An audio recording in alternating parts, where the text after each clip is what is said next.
landscape. And then I'm going to ask, what's the meaning of each layout, each placement? And then they pick from one of 40 decks or two of 40 decks. If they have 7 cards, they can pick 7 decks. They shuffle them, and then they lay a card down for each of the placements. So this woman, in her mind's eye, saw 7 cards laid out in the shape of a body. At her heart center was this king. Now, if you have a king in a dream, or you have a king in a therapy layout, the king's going to have certain features, right? I'm going to show you, because I'm part scientist as well as part mystic, that the king in the most familiar deck, which is the Rider-Waite deck that you see on the right, is a king. He's a Renaissance figure. He's dressed in a garb of the Renaissance. He's holding a sword. Okay. But the king that might show up in your dream or your therapy layout might be detailed in a different way and very specific. So what we might notice here, let me back up for a second. So we're looking at an older man, right? We're looking at a patriarchal figure. We're looking at a king, a masculine figure. So what might we guess this king would have to do with this person? We were all guessing this might be a boss or a father figure. And we asked her, and I'll call her Lucy, if her father was close to her heart. And she said, yes, my father is my role model. But then we looked and we said, but this king isn't from the Renaissance. This king has walkie-talkie. He's got a missile. He's got nuclear on his podium and atom under that.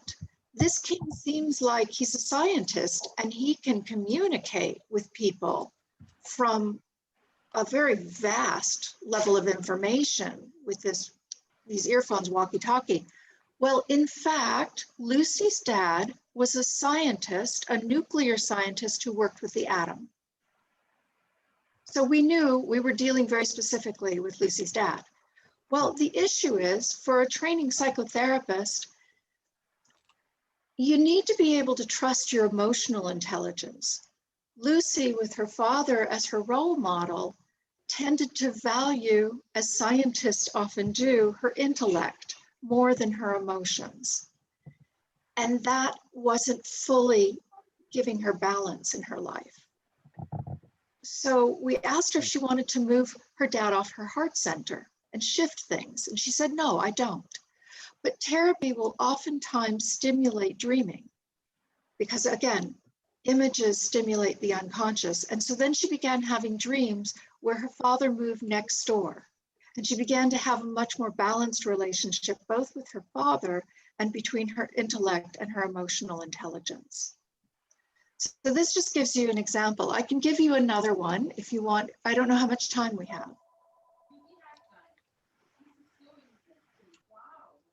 Well, it's actually, okay. We're taking a break before our next speaker comes on, so.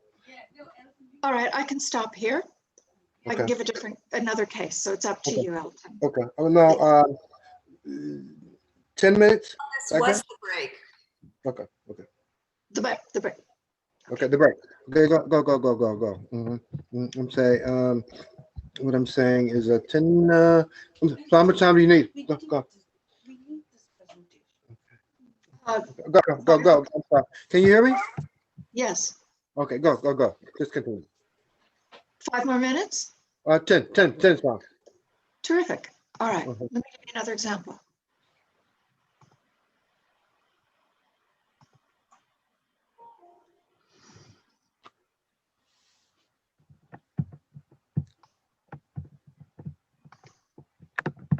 All right. So here's an example of, again, how specific the images can be for the person. Again, it's the idea that healing comes, our original understanding of healing, our original understanding of medicine was that one petitioned the gods to heal what was ailing us.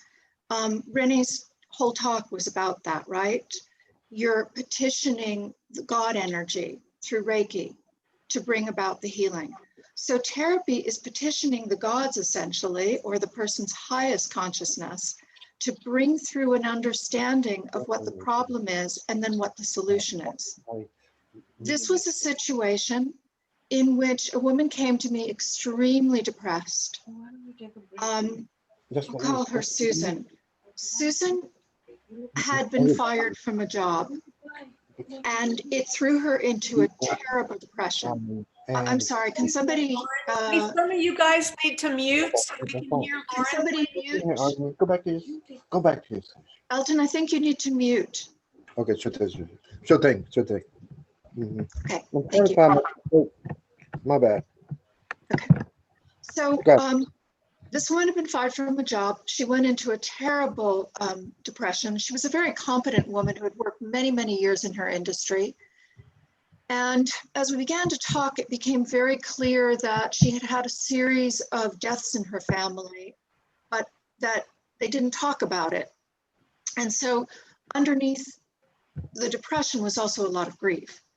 I asked her to pick a deck and pull a card for what the problem was. This is the card that came up from the Tarot of Paris deck. Again, I wouldn't have seen this if it had just been the typical Rider-Waite deck. So what I noticed immediately was the checkerboard and what looked like a chess game. And I asked her, is chess meaningful to you in any way? And she said, yes, my father taught us all chess. So again, you don't have to know what the symbolism means. You allow your intuition to let the images get your attention. And then based on what grabs your attention, you ask questions about it. Well, her dad had taught all the kids checkers. And then I asked her, because it's pretty prominent here, there's a Napoleon figure. Do you have any relationship to Napoleon or a dictator? She said, my dad was a dictator. My dad came home very unhappy from work every day and began to drink. And by the time we all sat down to dinner, he was drunk and angry. He used to call me stupid. He told me I wouldn't amount to anything. Renee, again, you talked about limiting beliefs. This woman had been carrying around the shadow of her father her whole life. And so when she got fired from the job, it triggered the PTSD, the belief that she was actually stupid and wouldn't amount to anything.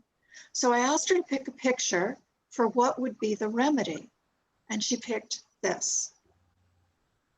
Again, from the Tarot of Paris, the Eiffel Tower. We all recognize the Eiffel Tower, but if you look at it and you begin to let the symbols really capture your attention, the thing that immediately struck her was this crown at the center. This image was so hopeful for her, and she immediately felt a spark of hope and excitement, just like you would in a Reiki session. The synchronicity of getting this particular image, synchronicity is a way that we're connected to everything. We're connected to God consciousness. So synchronicity and inviting synchronicity into a psychotherapy session invites in a very powerful energy and higher consciousness into the session. Again, petitioning the gods for the healing. So this radiant crown immediately gave her hope. And then I pointed out up in the upper right and left-hand corners are caduceus, which are the medical healing symbols that we use. The caduceus actually come from the Greek god Hermes, who is the bringer of communication. So she immediately felt this healing energy. Well, then I had her I copied both pictures. I had her take it home. It's like, take 2 pills and call me in the morning. I had her take the images home and said, meditate on these every day. Well, the images themselves had already started the healing process, because when you connect, when you trigger that spark of life energy within somebody, which happened when she saw these images, you immediately have awakened the healer within. So she was already beginning to feel hope, and that hope comes up like a flower between the concrete. Then she went home and she meditated on the image, and what she came back with a week later, she was exhilarated. She said, I understand that what holds up this tower are these connecting bars, and that I need to connect to my family and my friends and my colleagues, because that is what holds up the structure of life. So she began to connect with her family about the deaths that had happened, and she began to deepen the intimacy with her family. She also called old bosses to thank them for their gifts of her jobs in the past and for being good bosses. And out of that, she got a new job that was much more nurturing. She found her own remedy through the images. And then she also understood that each of these small connecting bars meant that if she focused on one thing at a time, like her health, her diet, connections with family, connections with colleagues, reconnecting with friends, that it would create the structure. And she built herself a much more satisfying life. This all came out of these two images.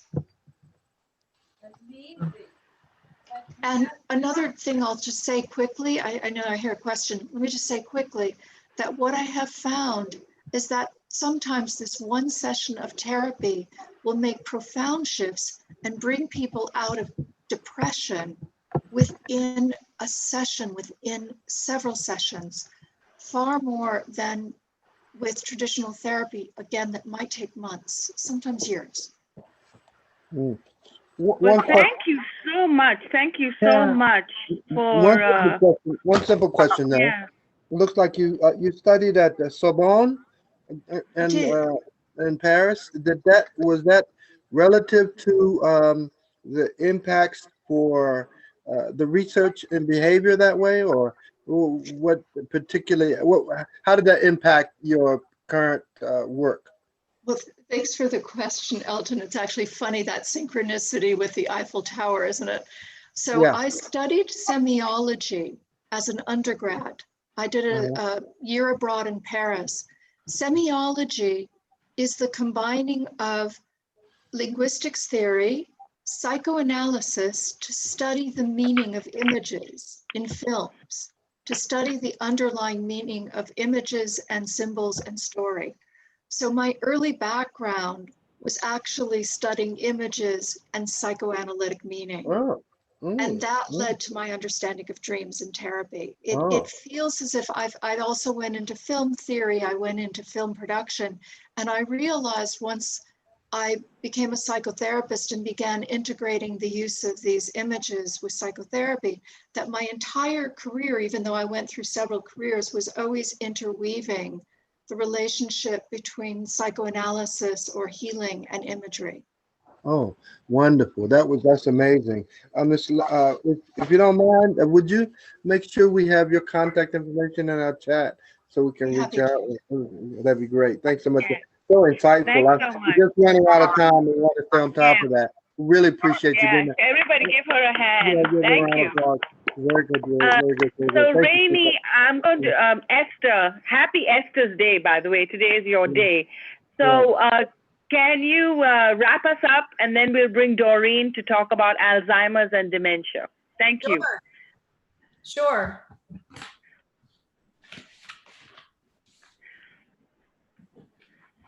Are we ready? Yeah. Yep. Okay.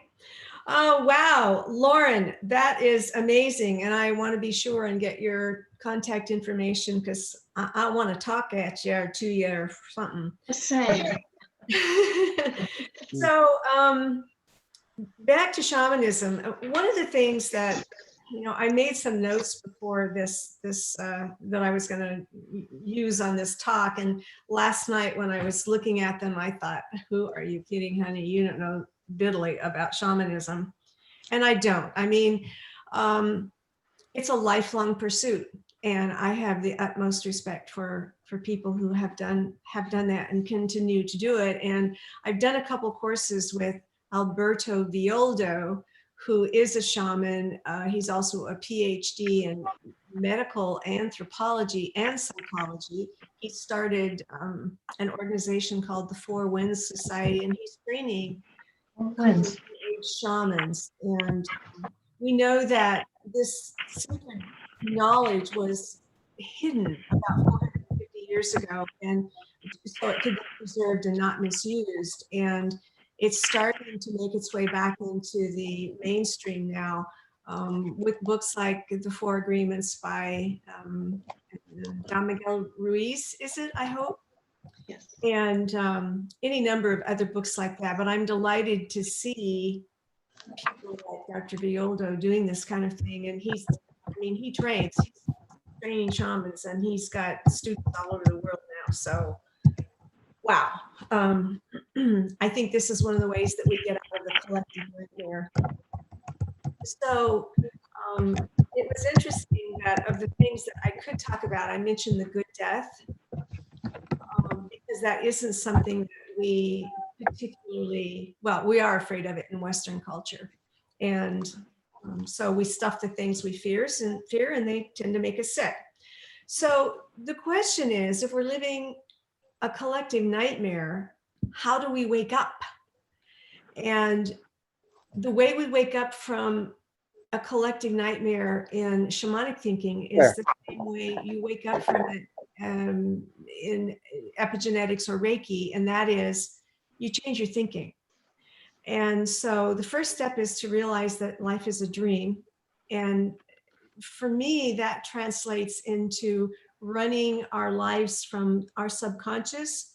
So it's it's partly from the collective consciousness and partly what you've been programmed to believe as a child, which may not even have been right then, and a lot of negativity attached to it. So realize that it's a dream. Look at your own personal mess and understand that that was created by your subconscious, and that there are other choices that we can make. And one choice is to show up for your life and consciously create the vision that you want. So what do you choose? Do you choose to continue to be a victim, or do you choose to be a creator? In victimhood, you have this triangle, and here's you at the top, and down here you have a bully, and over here you have a rescuer. And this resonates with some things in my past, even some things in my present. You can't have a bully and you can't have a rescuer without giving away your power. So reclaim your own power. And that can put you in the position to be a co-creator with super consciousness. And then instead of having a bullier and a rescuer, you have a challenger who stimulates you to work harder and or to look for new meanings and to motivate you perhaps to greater action. And you have coaches, and your coaches and supporters can come from a lot of different places. In shamanism, they're going to come from spirit. They're going to come from the four compass points, from the elements. They're going to come from nature. So take your power back and choose to create your own life. And one of the ways that you can do this is to give up your old stories. What are your old stories? What are the things that happened in the family? How many times did I hear as an office manager, well, you know, my husband and I had moved from California to the Midwest. Gripe, gripe, gripe, gripe, gripe, gripe, gripe. And if there are Midwesterners out there, I love you guys for your solid values. And as soon as you suggest that they might do something different, well, it was good enough for my grandpa, so it's good enough for me. Okay, honey, you got to pick.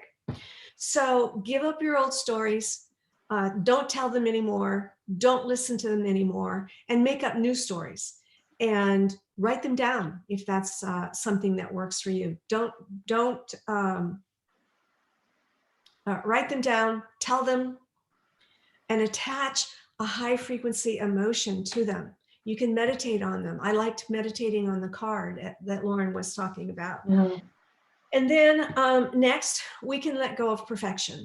Perfection, from a lot of viewpoints, is a way to self-sabotage ourselves, because it invites us, it sets us up for failure. And so if we can believe that we are perfectly imperfect, and we are where we are, and we're on a path, and to honor that, then we can let go of the need to be perfect, because we're never going to get there. Nobody's perfect. How am I doing?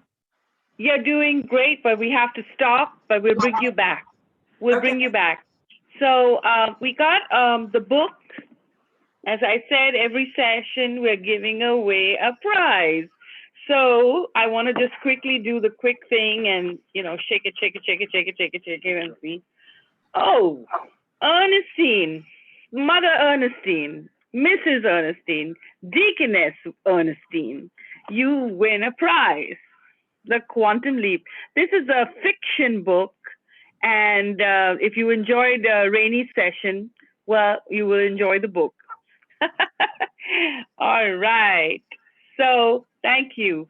So now we have Doreen, and my backup has come in. So you probably heard me and Elton muffling around. So we're going to take a break, and Ramona is here. Thank you, Ramona. We were running out of gas, so thank you for joining. Ramona is going to be the moderator for this portion. And so I'm just going to make her the co-host. And thank you, Rainey. That was fabulous. Thank you so much. And so, Ramona, over to you. Yep. Elton, take a break. Yeah. So Thank Claire, you, Ramona. we begin we have a 15-minute break, right? Yeah. Yeah. So after the 15 minutes, we'll come back to Okay. I thought we were starting at 3. Yes. Claire, Doreen, can you and I stay? Can you stay with me a little bit? Yeah, Sure. I thought we were starting at 3. We're Okay. starting I at think, yeah, Elton, you need a break. So No, Elton, I'm fine, darling. I'm fine. All I right. thought the whole group should take a